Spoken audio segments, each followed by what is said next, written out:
Welcome in शिक्षा nature.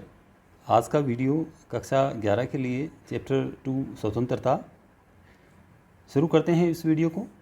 मानव इतिहास में ऐसे बहुत से उदाहरण हैं जब अधिक शक्तिशाली समूह ने कुछ लोगों या समुदायों का शोषण किया है, उन्हें गुलाम बनाया, उन्हें अपने आधिपत्य में लिया।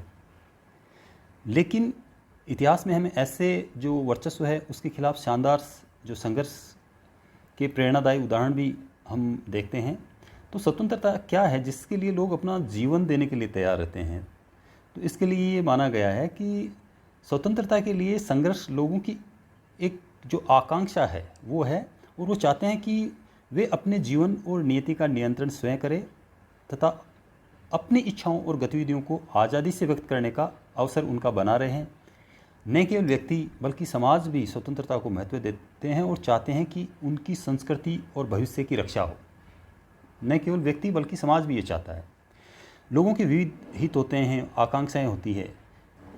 किसी भी सामाजिक जीवन को कुछ नियमों और कानूनों की जरूरत होती है। हो सकता है कि इन नियमों के लिए ज़रूरी हो कि व्यक्ति की स्वतंत्रता की कुछ सीमाएं तय की जाए, लेकिन ये माना जाता है कि ये सीमाएं हमें असुरक्षा से मुक्त करती है और ऐसी स्थितियां प्रदान करती हैं जिनमें हम अपना विकास कर सकें। राजनीतिक सिद्धांत में स्वतंत्रता के बारे में अधिकतर चर्चा ऐसे नियमों को विकसित करने पर केंद्रित रही है जो सामाजिक रूप से आवश्यक सीमाओं, मतलब सामाजिक रूप से जो आवश्यक सीमाएं हैं वो ही लगे, बाकी प्रतिबंधों के बीच अंतर स्पष्ट करती है कि और अनावश्यक प्रतिबंध न हो। इस बात पर विवाद होता रहा है कि स्वतंत्रता की क्या सीमाएं होनी चाहिए, जिसके फलस्वरूप किसी समाज की आर्थिक और सामाजिक संरचनाएं प्रभावित होती है। इस अध्याय में हम देखेंगे कि व्यक्ति और समाज दोनों के लिए स्वतंत्रता है, उसका क्या महत्व है, स्वतंत्रता के जो सकारात्मक या नकारात्मक जो है आयाम, उनकी क्या व्याख्या हो, और इसमें हम आने सिद्धांत ये भी इस चैप्टर में पढ़ेंगे। लेकिन सबसे पहले हम देखते हैं स्वतंत्रता का आदर्श। अब हम इन सारे सवालों का जवाब देने से पहले एक क्षण के लिए रुकें और कुछ विचार करें। 20वीं सदी के एक महानतम व्यक्ति नेल्सन मंडेला की आत्मकथा का शीर्षक लॉन्ग वॉक टू फ्रीडम, मतलब स्वतंत्रता के लिए लंबी यात्रा है। इस पुस्तक में उन्होंने दक्षिण अफ्रीका के रंगभेदी शासन के खिलाफ अपने व्यक्तिगत संघर्ष, गोरे लोगों के शासन की अलगाववादी नीतियों के खिलाफ लोगों के प्रतिरोध और दक्षिण अफ्रीका के काले लोगों द्वारा झेले गए अपमान, कठिनाइयों और पुलिस अत्याचार के बारे में बातें की है। इन अलगाववादी नीतियों में एक शहर में घेराबंदी किए जाने, देश में मुक्त आवागमन पर रोक और विवाह करने में मुक्त चयन तक पर प्रतिबंध लगाना शामिल है। सामूहिक रूप से इन सभी प्रतिबंधों को नस्ल के आधार पर भेदभाव करने वाली रंगभेदी सरकार ने ज़बरदस्ती लागू किया था। मंडेला और उनके साथियों ने इस अन्यायपूर्ण प्रतिबंधों और स्वतंत्रता को लागू करने के लिए कि ये प्रतिबंध है, ये अन्यायपूर्ण है और स्वतंत्रता है वो मिलनी चाहिए, काफ़ी संघर्ष किया। और ये लॉन्ग वॉक टू फ्रीडम, स्वतंत्रता के लिए लंबी यात्रा में इसी पर सारी बातें हैं। मंडेला का संघर्ष केवल काले या अन्य लोगों के लिए नहीं, वर्ण श्वेत लोगों के लिए भी था। इसी स्वतंत्रता के लिए मंडेला ने अपने जीवन के 28 वर्ष जेल की कोठरियों के अंधेरे में बिताए। कल्पना कीजिए कि अपने यौवन को किसी आदर्श के लिए होम कर देना, अपने दोस्तों के साथ बातचीत करने, अपने प्रिय खेल, मंडेला बॉक्सिंग खेलते थे, खेल खेलने, अपने पसंद के कपड़े पहनने, अपना प्रिय संगीत सुनने और सभी प्रकार के अपने जीवन के उत्सवों का त्याग कर देना। तो कल्पना कीजिए कि आपने ये सब छोड़ दिया क्योंकि आप अपने लोगों की आज़ादी के लिए अभियान चला रहे हैं। आप अपने एकाकी कोठरी में बंद रहना आपने चुना है। आपको यह भी पता नहीं है कि आप जेल से कब बाहर आएंगे। स्वतंत्रता के लिए मंडेला ने व्यक्तिगत रूप से बहुत ही भारी कीमत चुकाई।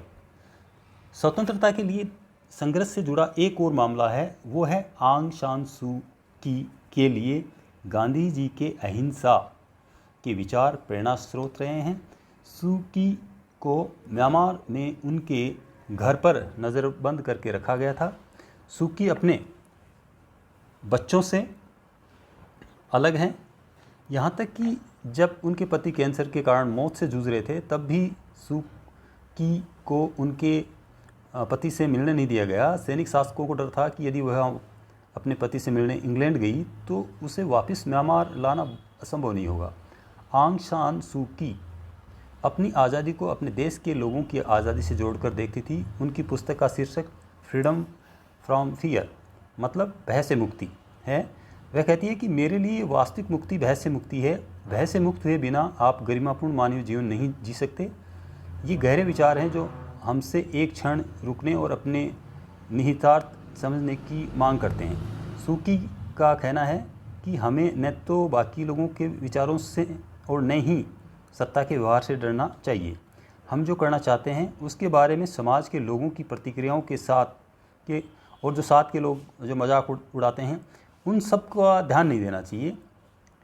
इसके बाद भी हम अक्सर भय का प्रदर्शन करते हैं। आंग सान सू की के अनुसार गरिमापूर्ण मानवीय जीवन जीने के लिए ज़रूरी है कि हम भय पर विजय पाएँ। ये महत्वपूर्ण बात है। उसने कही है कि हमारा जो गरिमापूर्ण जीवन है तो उसके लिए ज़रूरी क्या है, वह है भय पर विजय पाएँ।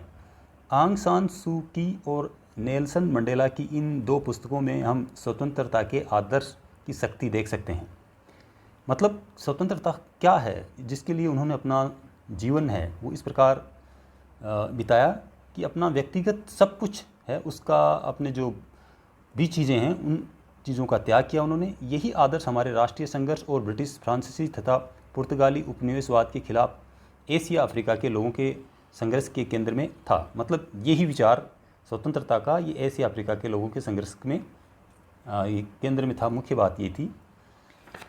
दूसरा, इसमें स्वतंत्रता क्या है। स्वतंत्रता क्या है इस प्रश्न का एक सीधा सपाट उत्तर है कि व्यक्ति पर बाहरी प्रतिबंधों का अभाव ही स्वतंत्रता है।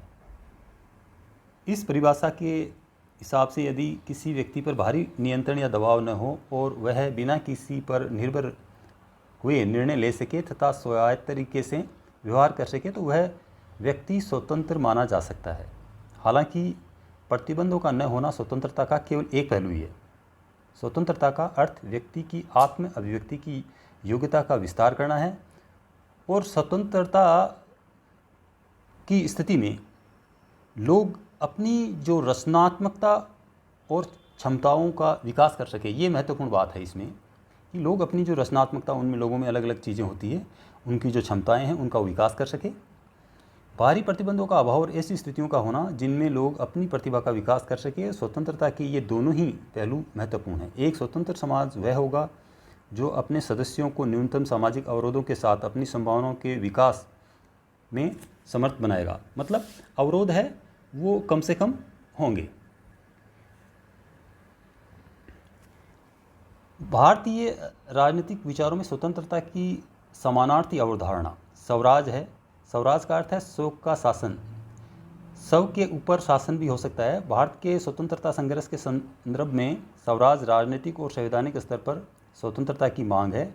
सामाजिक और सामूहिक स्तर पर यह एक मूल्य है। इसलिए स्वराज स्वतंत्रता आंदोलन में एक महत्वपूर्ण नारा बन गया था, जिसने तिलक के प्रसिद्ध कथन स्वराज मेरा जन्मसिद्ध अधिकार है और मैं इसे लेकर रहूँगा को प्रेरित किया।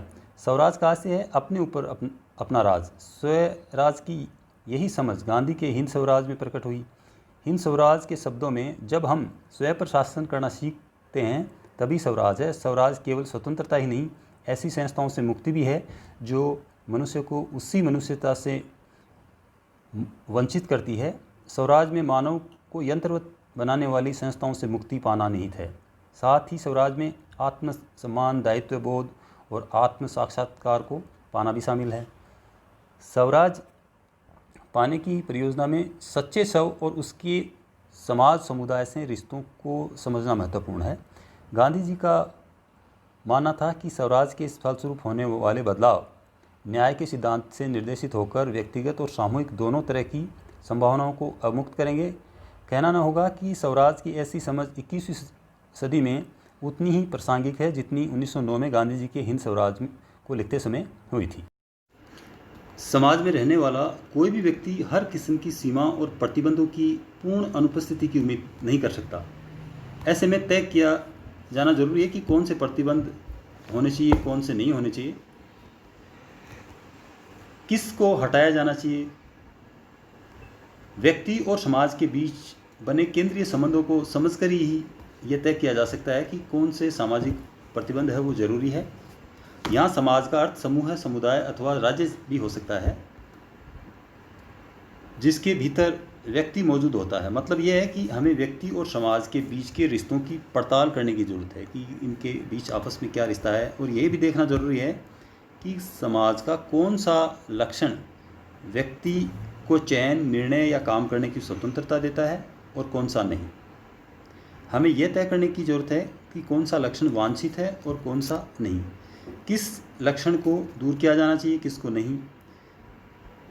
और अभी तक हमने स्वतंत्रता के प्रतिबंधों के अभाव में देखा है कि अगर प्रतिबंध नहीं हो तो वो स्वतंत्रता है।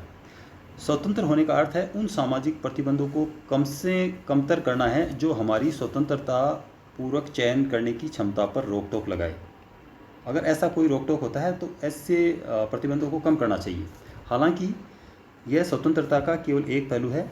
दूसरे शब्दों में स्वतंत्रता का एक सकारात्मक पहलू भी है। स्वतंत्र होने के लिए समाज को उन बातों को विस्तार देना चाहिए जिससे व्यक्ति, समूह, समुदाय या राष्ट्र अपने भाग्य, दिशा और स्वरूप का निर्धारण करने में समर्थ हो सके।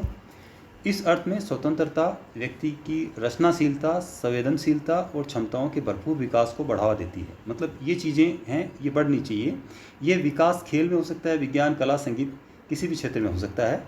स्वतंत्र समाज वह होता है जिसमें व्यक्ति अपने हित संवर्धन न्यूनतम प्रतिबंधों के बीच करने में समर्थ हो। स्वतंत्रता को इसलिए बहुमूल्य माना जाता है क्योंकि इससे हम निर्णय और चयन कर पाते हैं। स्वतंत्रता के कारण ही व्यक्ति अपने विवेक और निर्णय की शक्ति का प्रयोग कर पाते हैं।